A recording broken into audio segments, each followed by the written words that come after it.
Bonjour et bienvenue à tous pour cette émission spéciale consacrée aux IFRS. Un sujet qui, vous allez le voir, nous concerne tous.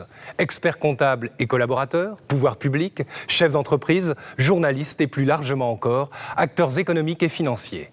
Qu'est-ce que les IAS-IFRS ? D'où viennent ces nouvelles normes qui provoquent interrogations, débats, scepticisme ou adhésion?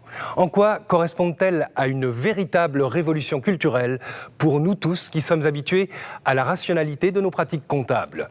C'est ce que je vous propose de voir tout au long de cette émission avec des invités qui viendront sur ce plateau répondre aux questions que vous vous posez.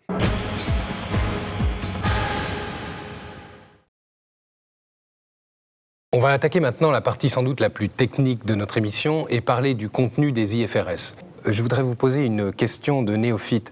Les normes IAS et IFRS ont toutes un numéro qui les identifie. Il y a une logique dans tout ça ? Non, il n'existe aucune logique particulière. Bon, on peut seulement observer que toutes les normes ont une même structure, ce qui en facilite la compréhension. Elles comportent toutes l'objectif de la norme, son champ d'application, des définitions, le contenu des informations à fournir, les dispositions transitoires, la date d'entrée en vigueur, et elle comporte aussi une annexe illustrant les informations à fournir. Un mot de ce qu'on appelle le cadre conceptuel. Est-ce que ce cadre conceptuel, notion un peu abstraite pour nous, c'est un peu la philosophie générale ou l'approche avec laquelle on définit les normes ? Les normes IFRS et leurs interprétations s'inscrivent au sein d'un cadre préalable dénommé cadre conceptuel.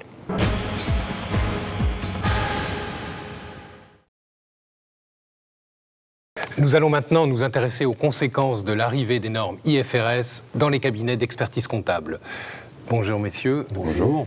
Vous êtes tous les deux experts comptables, mais avec une activité un peu différente. Vous pouvez nous la présenter rapidement ?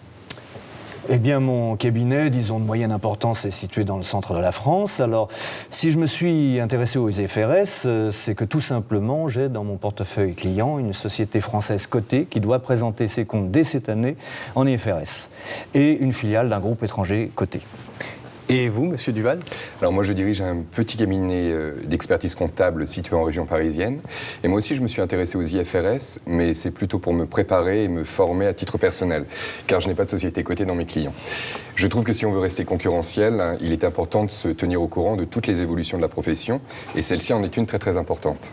Alors, voyons tout d'abord comment vous avez vécu cette évolution, précisément en termes d'information et de formation. Quelle formation avez-vous suivie, monsieur Maurice ?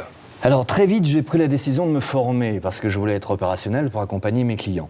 J'ai donc suivi la formation diplômante de 150 heures Visa pour les IFRS mise en place conjointement par l'Ordre et la compagnie.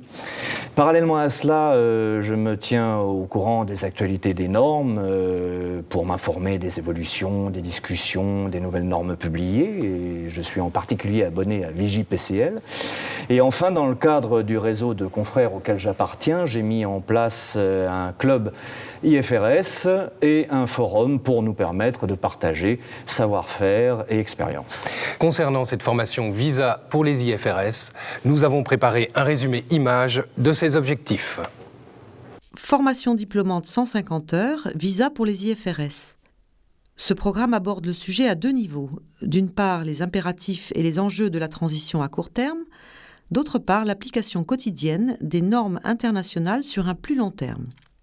Fondamentaux, compte de résultats et de bilan, consolidation en IFRS, information financière en IFRS, évolution des métiers d'expertise comptable et d'audit.